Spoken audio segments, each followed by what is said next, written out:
Hello, Professor Chandra. Hi. Thank you for joining. I have a few questions put together. Could you go through? Yeah. I'll try to see if I can help you. Yeah. Well, I started my career as a student in mathematics, and I uh, did that first class, got a first class honors degree in mathematics, and then I was wondering what I should do. And in fact, from a very early age, I was really fascinated by the night sky. I grew up in a tropical country in Sri Lanka and away from city lights. So the Milky Way was a constant inspiration for me. I saw the whole sky on many consecutive days, Milky Way stretching from horizon to horizon and so on. So that was perhaps the sort of starting point.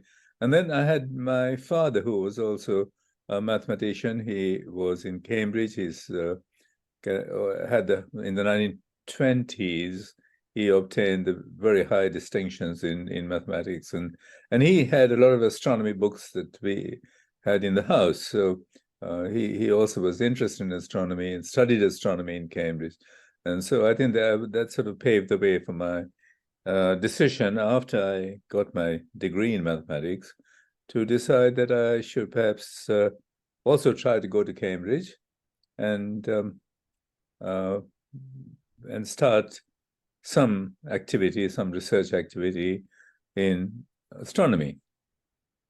Oh, wow. That's very cool. Thank you. Anyway, so that was the answer to your first question, and it was more or less almost an inevitable course that I had. I was interested in science. I was good in mathematics and so on, and then I got a high degree, a high sort of honors in maths, and went to Cambridge. And I was also fortunate to then be taken care of by the iconic astronomer of the 20th century, a man called Fred Hall, Sir Fred Hall. And so he took me on as a student, and so we began a long career of trying to figure out what the universe was like. Okay. Um, okay, so question number two. Astrobiology often explores the possibility of extraterrestrial life. What are the most promising places in our solar system and beyond that you believe where we might find signs of life? I think you would find signs of life wherever, whenever the conditions on a planet or on the surface of a planet or even in a comet or an asteroid, if the conditions are favorable to the survival of life, you will find life. And I think the reason for me saying that is that I do not really believe the conventional story. I think it's basically flawed. The conventional wisdom that has been around for maybe 100 years Mhm. has been that life started spontaneously on the Earth, something like maybe 4.2 billion years ago. As soon as conditions became congenial for life in the oceans of the Earth, the belief was that life sort of emerges from pure chemistry. Building blocks of life, which are chemical building blocks of life, are somehow formed either in the atmosphere or maybe they're brought from outside. And these very simple chemical building blocks turn out to be the first self-replicating living system. Now, I have challenged, and myself and my colleagues have challenged that at a very fundamental level, because um, the argument to say that just building blocks of life leads to life is a totally flawed position. There's no evidence for it. I think what is essential for life is the enormous information content that is present in life, present in the form of the arrangements of amino acids in proteins, arrangements of the components of nucleic acids. These have to be ordered in such a precise way that if you depart from the correct order that leads to a living system, you essentially get nonsense, right? So I think the big challenge for trying to explain life is to find a means by which that information content of life in RNA or in proteins comes to be established in the first place. Now, we have tried various, and you use various analogs to show that this is exceedingly improbable, and that life does not start in the way that people have argued or posited for a long time, that whenever conditions are appropriate for survival of life, then organic molecules just turn into life. That's not just total nonsense. There's no evidence for it.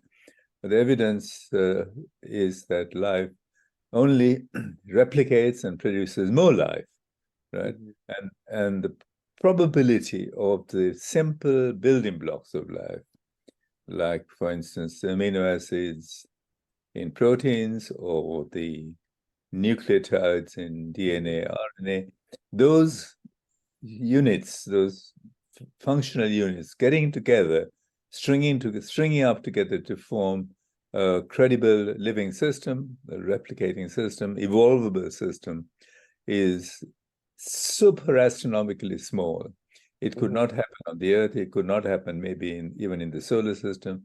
It would probably need all the stars in all the galaxies in a universe that is almost infinite in order to get the first living system started. But once that first living system is started, and I think it has to be started on a cosmic scale, then its perpetuation, continuation is inevitable, because you have bacteria and viruses that are transmitting, containing this information, and they are being replicated, multiplied, amplified in places where life takes root, like, for instance, on the Earth, life has taken root, and so microorganisms keep reproducing. New microorganisms, I think, are coming in from comets, from asteroids and comets and so on. Mm-hmm. So this is a process that just continues, but life has to be there in the first place. Microbial life, for instance, has to be there in the first place. Otherwise, it would be a dead universe. There would be nothing resembling life. So that's my position, and I think I would stick by that very firmly, because evidence is strongly supportive of that. But the long cherished position in establishment science, and particularly in Western science, is that life emerges spontaneously whenever conditions become favorable. This is essentially a very ancient dogma. I would still call it a dogma, and it dates back in the Western world to the great philosopher Aristotle in the 3rd century before the Common Era. So that's where it all started. And it continued to be essentially became part of the fabric of philosophy and science throughout the entire Western world, throughout Christendom, I should say. And Christendom was important because in the time when the church in Rome became very powerful politically, in the 11th, 12th, 13th centuries of the Common Era, Aristotle was adopted as the religious philosophy of Christendom, right? And so everything that was in Aristotle became almost sacrosanct. I mean, scientists would not like to admit that, but I mean, that remains a fact, that it became really sanctified by the Catholic Church. And in addition to life being spontaneously generated on the Earth, there was also the belief that the Earth was the center of the world, center of the universe, and anybody who dissented from that suffered very serious punishment. We have Mr. Bruno, Giordano Bruno, a great philosopher, an Italian philosopher who was burnt at the stake for saying that there were inhabited planets having life outside of the Earth. Galileo was imprisoned and tried, and so on. So this was a big problem for the Eurocentric position that was maintained, which essentially started off by saying that the Earth was the center of everything, right?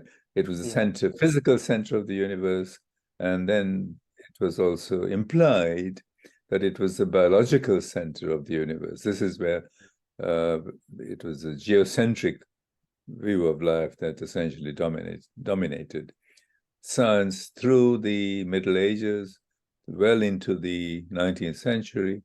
And in the 19th century, there was a really very powerful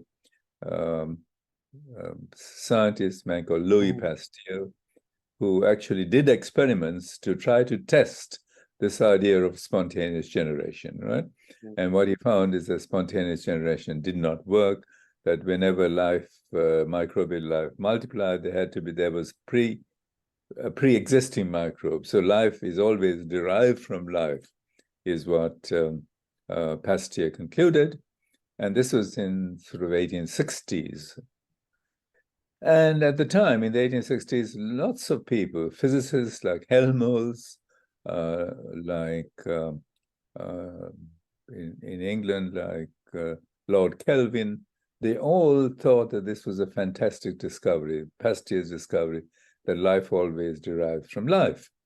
And so much so that I think it was Helmholtz who made the statement, if life is always derived from life, it must be as old as the universe itself. The universe must be as old as life, and life must be as old as the universe. So this was the position towards the end of the 19th century. And then at the beginning of the 19th century, there were sort of further challenges of the spontaneous generation argument, and that's where panspermia began to show up as a contender to this question of life's origins. And the person who comes very close to solving it is a man called Sven Arrhenius, a Nobel Prize-winning chemist. And he says that life is in the form of microorganisms, it's everywhere, and it sort of just infects planets whenever the planets become fertile places for life to regenerate, or microbial life to regenerate. I mean, that was sort of 1910, 1920s. But then I think there were lots of opposition that came very quickly, saying that, of course, this is an interesting idea, but microbial life cannot survive in the depths of space, right? And at the time, in the 1920s, 1930s, there was no evidence to essentially to prove otherwise. But now, in the 1960s and 70s and so on, we have ample evidence to say that microbes are exceedingly hardy in their survival attributes. There are experiments that have been done where microbes have been put out into deep space, put on the International Space Station, and they even survive on the outside of the International Space Station. So the survival question has been essentially answered without any problem at all. So everything is in place for life to be a cosmic phenomenon, just as Pasteur declared in the 1860s, and that's the way that I think astrobiology should proceed. And I should tell you that astrobiology itself was a word that Fred Hall and I mean, many people dispute that and argue against that, but if you look at the literature carefully, we invented that because we were finding in the 1970s and 1980s that evidence for microbial life was everywhere in the galaxy, and that astronomical processes were also essentially most likely to be influenced by biological processes, right? So this was the start of astrobiology from our point of view in the 1980s. 1984, we went to conferences and launched this story that life is a cosmic phenomena, the theory that life is cosmic. And it was, of course, disputed, not disputed. People got really worked up about it because they had this long-standing connection with the other theory, the opposite theory of life emerging spontaneously. But over the 1980s, we were finding more and more evidence for biomolecules in space, right? There was lots of astronomy that was flourishing, infrared, millimeter wave astronomy, and so on. And they were all deployed, they were all used to find evidence of molecules. And we were finding molecules that were unquestionably related to life. Mm-hmm. So we then, at some point in our argument, I think it was late 1984, we said that life has to be a cosmic phenomenon on the basis of all of the evidence from astronomy and all of the evidence from biology and geology as well. So that's where we stand still. I think the evidence is powerful.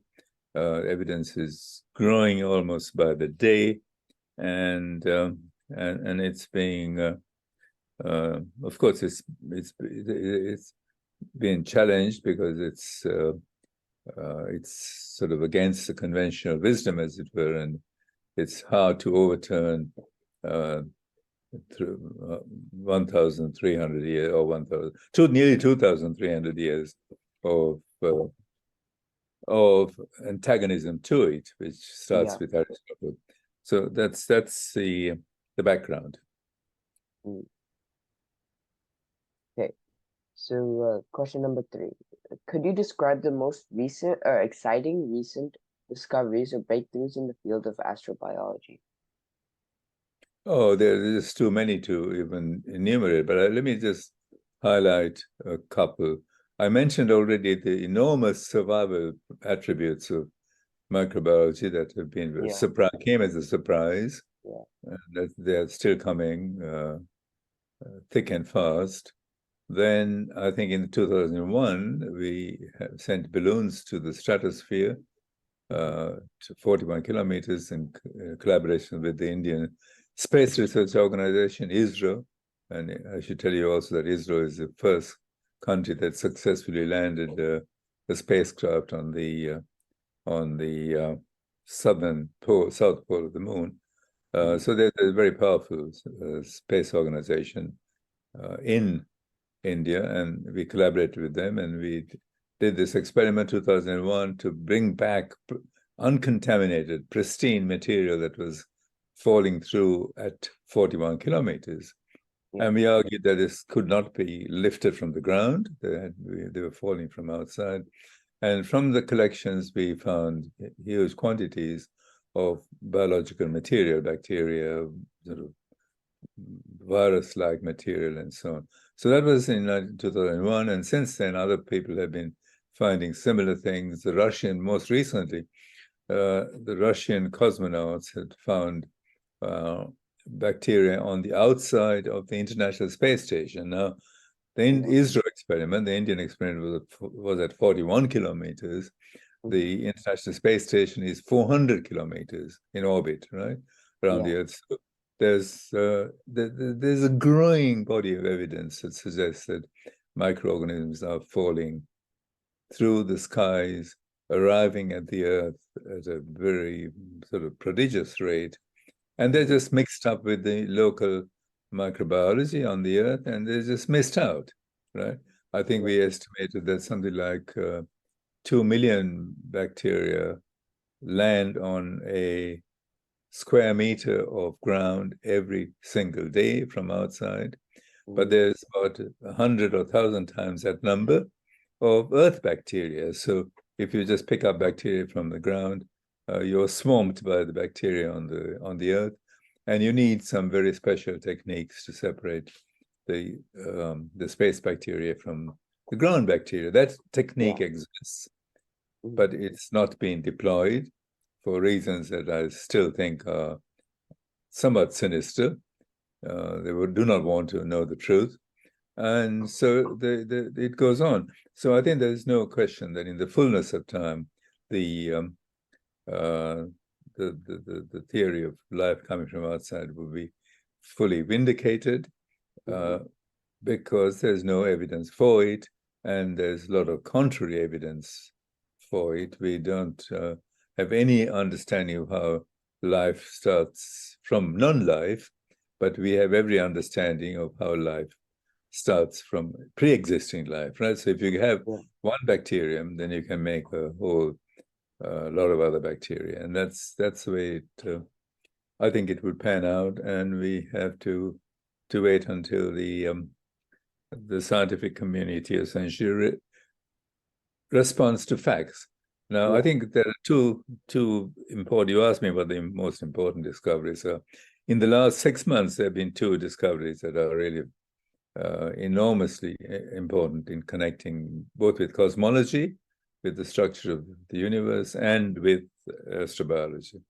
And this is the deployment of the International Space, the James Webb Telescope, which is now the most powerful telescope in operation, to discover galaxies that are very, very faint and very distant.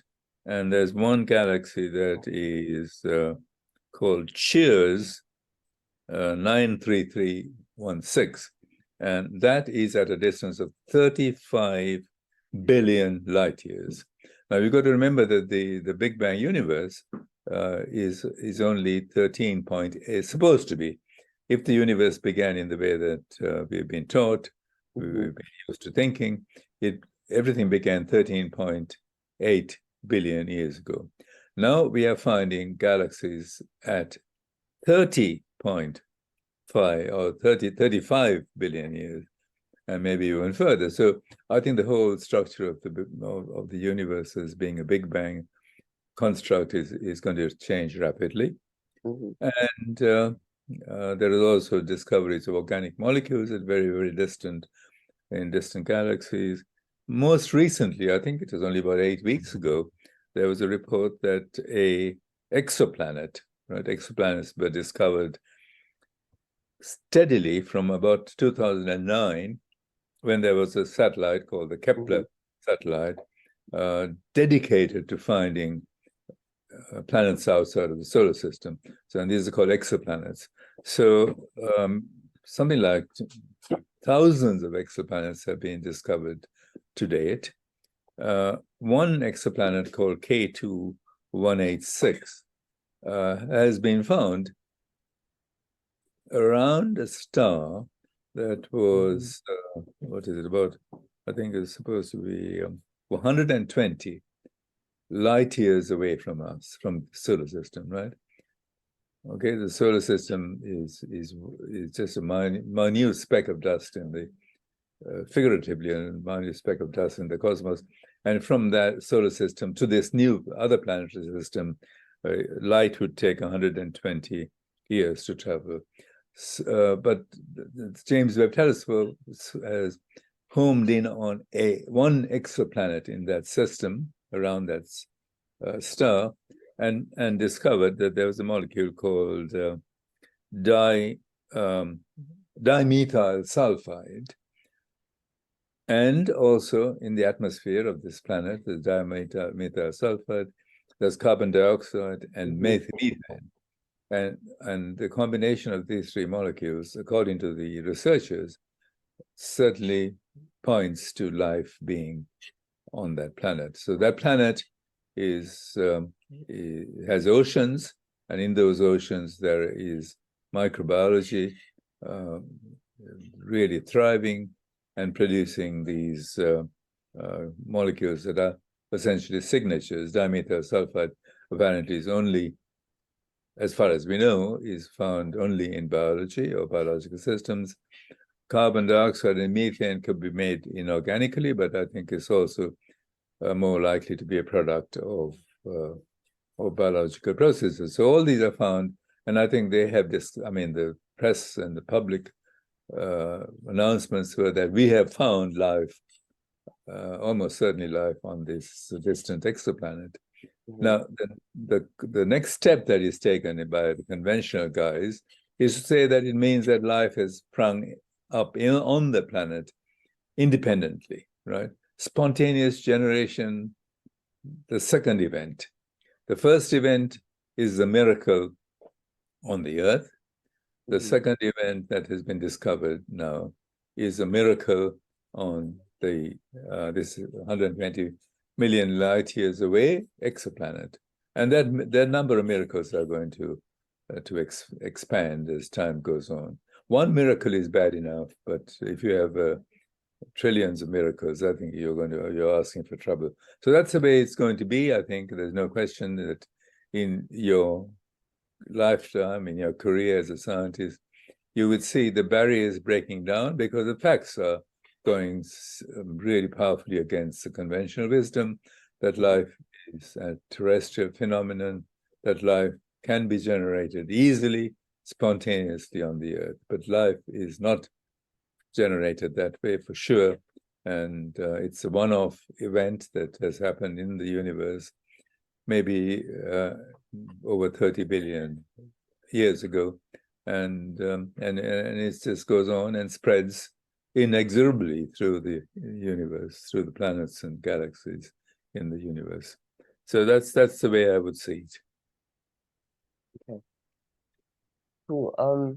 So number 4, I think. What role does astrobiology play in our quest to understand the origins of life on Earth? I think that's an interesting, important question. I think I've answered to some extent, my earlier answer. But I think the way the role it plays is to show that there's evidence for life molecules everywhere. First, life molecules do not mean life, but there's evidence for life molecules everywhere. There's evidence for life itself everywhere, life of the kind that we recognize on the Earth.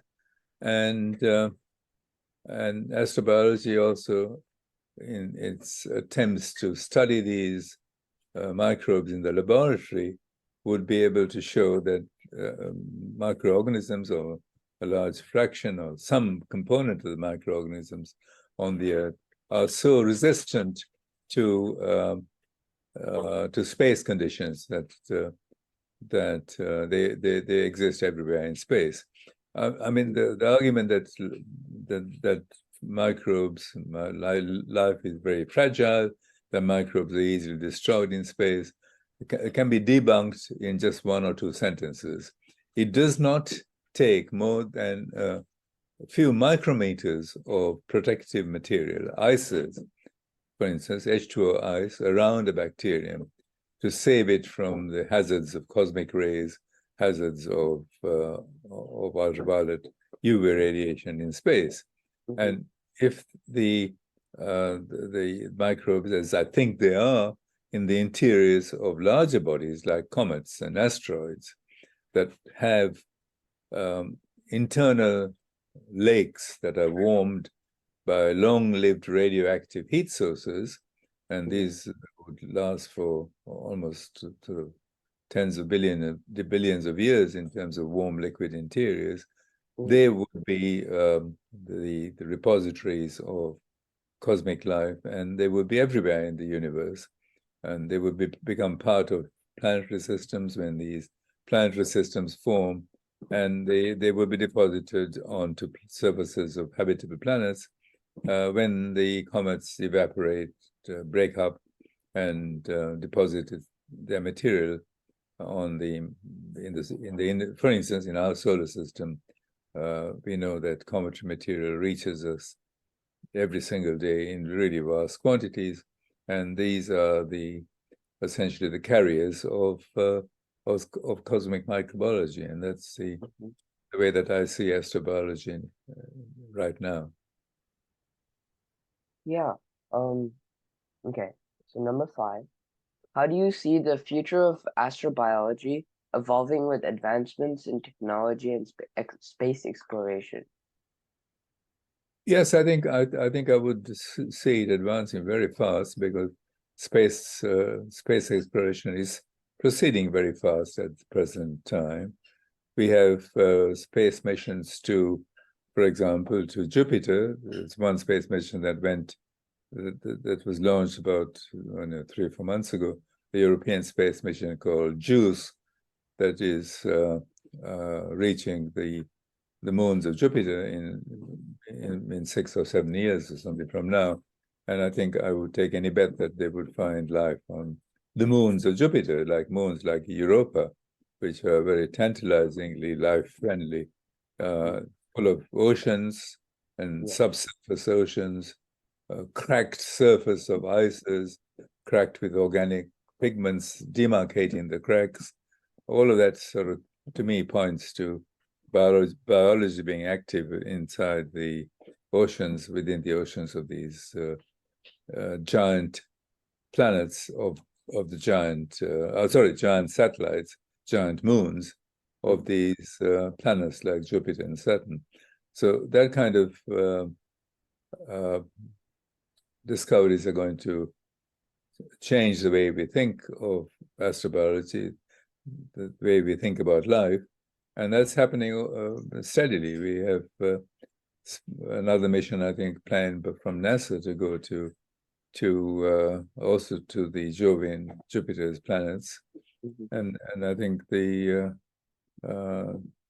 it's just the exploration and the search for life in the solar system has barely begun. Okay, so in your opinion, what are the most important ethical considerations that astrobiologists and space agencies take into account when exploring?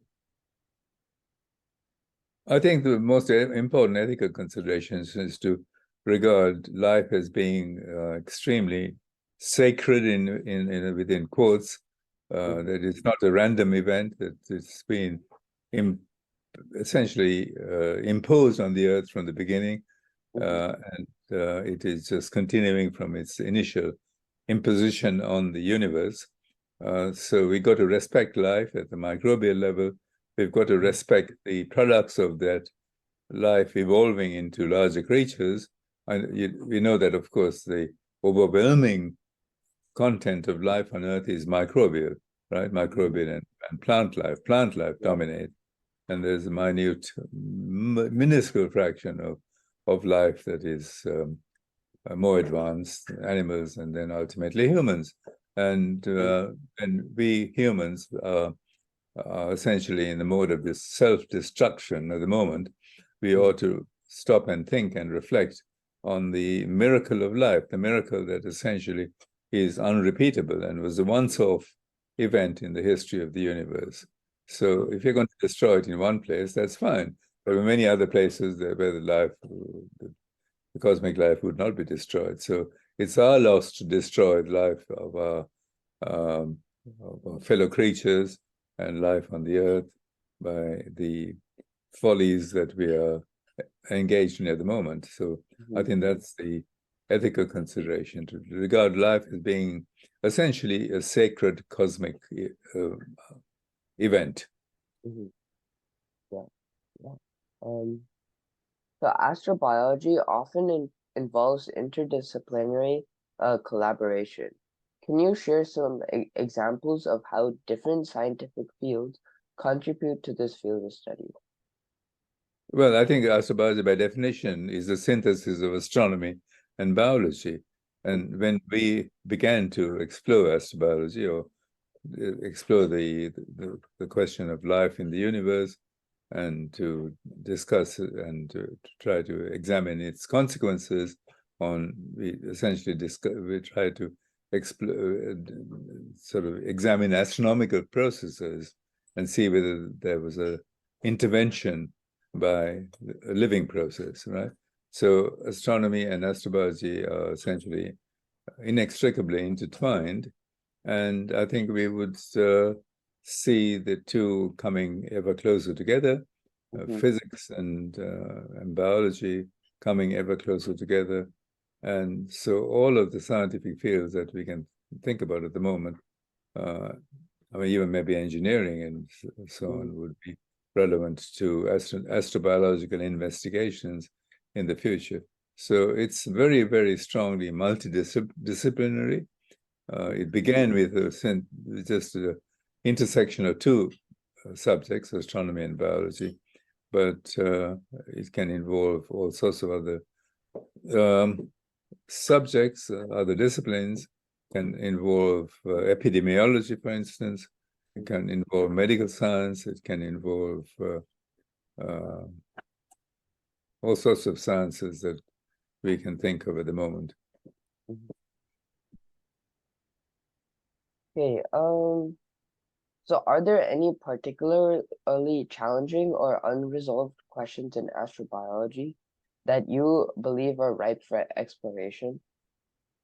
I think the great challenge is to discover unequivocal evidence that new microorganisms are coming into the Earth from space.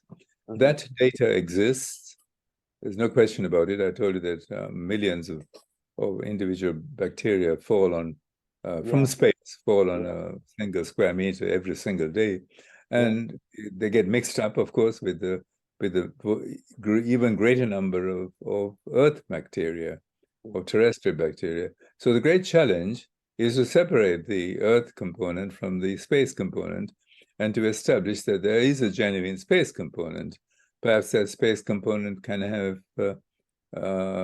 important genetic aspects that could be exploited for the benefit of life on Earth, for the benefit of humanity. But we need to separate the two, the indigenous Earth bacteria from what is falling from outside. That technology exists, but the desire to essentially invest vast sums of money in order to establish that it still does not exist, because we are locked in a wrong paradigm, that life is just a cosmic affair, a terrestrial affair, and the cosmic story is just a fairy story, and that has to change. Yeah. So what are some of the key initiatives or missions in astrobiology that you're currently excited about or involved in? Well, I think it's all in the future. I don't know whether there's anything that I think exploration of planets, exploration of exoplanets, like in the James Webb Telescope. I think the more such planets are discovered, the more compelling would be the argument for life being truly cosmic. So I think there's a whole slew of new possibilities that are being opened, and I would like to be, as far as I can, be involved in them for as long as I live. Finally, as a renowned astrobiologist, what advice would you give to aspiring scientists looking to make their mark in this field? Well, I think you have to start. I would advise people to start with an open mind. Do not believe the mob, the vast majority of scientists who have already made up their mind that life cannot be cosmic, that life is risen on the Earth against all the odds, against super astronomical odds, and that this is the only explanation for life on the Earth. I think you've got to give up that, discard that position, and think afresh. Think from first principles. Look at the data, look at the astronomical data, look at the biological data, and make up your mind. I think if you do that objectively, then I think you come to the right answer. I mean, one of the key bits of advice that I've given to some of my students in the past is to pay heed to the supposedly the last words of the Buddha in India, and he had said this: think for yourselves. Do not accept anything that you are told without essentially verifying it for yourself. Words to that effect, and those words are, I think, very important. So make up your mind, and don't rely on other people. Think for yourselves.